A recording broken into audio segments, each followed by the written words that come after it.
Right, I decided to read 50 Shades of Grey, and if you're thinking I got this idea from Alex Reed's Twilight, then you're 100% correct.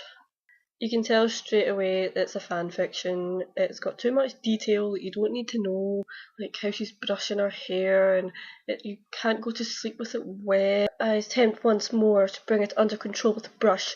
I roll my eyes in exasperation and gaze at the pale brown-haired girl with blue eyes too big for her face staring back at me. It's so poorly written that it's almost like a 12-year-old girl has written it for some class. She even has the name Anastasia, which is like the kind of name I would pick when I was a wee girl writing stories because I didn't want them to have normal names. Basically, she just states right out what her face looks like. Somehow her friend is ill, so she tells her to go and she's got an interview with this guy called Christian Grey, who's the CEO of some shit company. The friend decides to not tell her anything about the guy or what he does, so she just kind of goes and doesn't even know what age he is or what his fucking job is. She's like, you should have given me research. It's like, maybe if you fucking used Google for like 5 minutes before you went, but apparently not, right? Because she's too fucking stupid to turn on a computer. Blah blah blah blah blah. And everyone's attractive in the story. There's not anyone average looking. They're all fucking gorgeous, right? Because that's what life is like. You walk down the street and everyone's a fucking supermodel. At one point she puts, I tuck one of the escaped tendrils of my hair behind my ear as I pretend she doesn't intimidate me. See, up these fucking useless sentences that don't need to be there. She's not like other girls, you know what I mean? She reads books. There's one point where I'm trying to find a bit where she's like, right, to be honest, I prefer my own company, reading a classic British novel, curled up in a chair in the campus library. Right, it goes on like this. All 3 chapters I've read so far, she has to keep mentioning the fact that she reads. Right, she's studying English literature. There's about 3 other sentences where it's like, I like to read, we get it, you like to fucking read. She can't even walk through a door properly. So she pushes open the door, she stumbles through and trips over her own feet, falling headfirst into the office because she's just so quirky like that.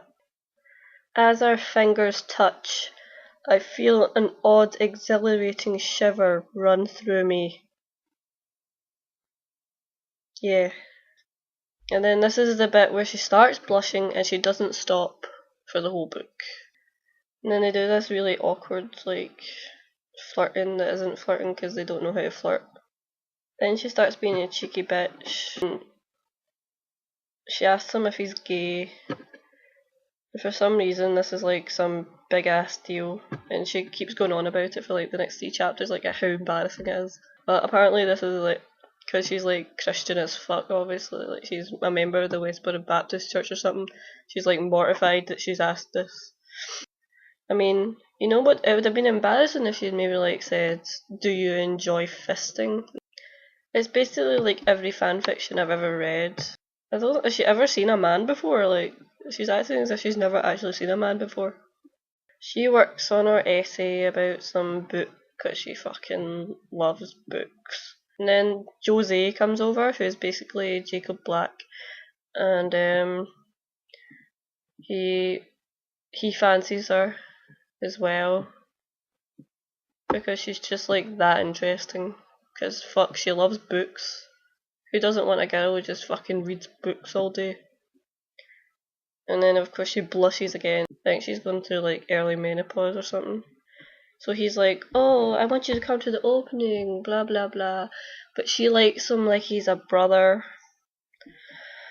So cliche. And then it goes on, Jose, he's tall, and then his jeans and t-shirt, he's all shoulders and muscles. Tan skin, dark hair, and burning dark eyes. Yes, Jose's pretty hot. But she doesn't fancy him though. But he is hot, just so you know that he's not like ugly or something. I mean, why would like an ugly guy fancy her? I mean, she's perfect. And then he comes to her work to ask for like really creepy things that sounds like he's doing a murder. He asks for cable ties, masking tape, and then what else was it? Some rope. And she keeps staring at his mouth like some creepy ass weirdo. And then he's like, oh, and then it goes, and again, he's like, what's your thing, Anastasia? Books! What kind of books? Oh, you know, the usual, the classics, British literature mainly. Like, she's so fucking smart. And then this other guy comes out called Paul, who fancies Anastasia as well. So she ends the chapter, she finally accepts that she likes him. Yes, she has a crush on a man. She's not a lesbian after all. They want to take photos of him for the magazine thing. I can almost hear his sphinx-like smile through the phone. You can't hear smiles. Okay, you know I blush all the time. It's an occupational hazard with me. Fuck. I'm restless at night, tossing and turning, dreaming of smoky grey eyes, coveralls, long legs, long fingers, and dark, unexplored places. I'm not sure what a dark, unexplored place is, but I'm presuming it's a penis. So they go over coffee. She doesn't like coffee. Interesting fact. I'm in the street and Christian Grey is holding my hand. No one has ever held my hand. I feel giddy and I tingle all over. She's tingling all over at someone holding her hand. And at one point he puts his hand on her shoulder and she gasps. Because you know the shoulder is the most sensitive area in the body. Are you okay? He has one arm around me, clasping me to him, while the fingers of his other hand slowly trace my face, gently probing, examining me. The first 3 chapters of 50 Shades of Grey. Uneventful. Nothing's happened. It's just like the longest prelude to what is essentially going to be porn.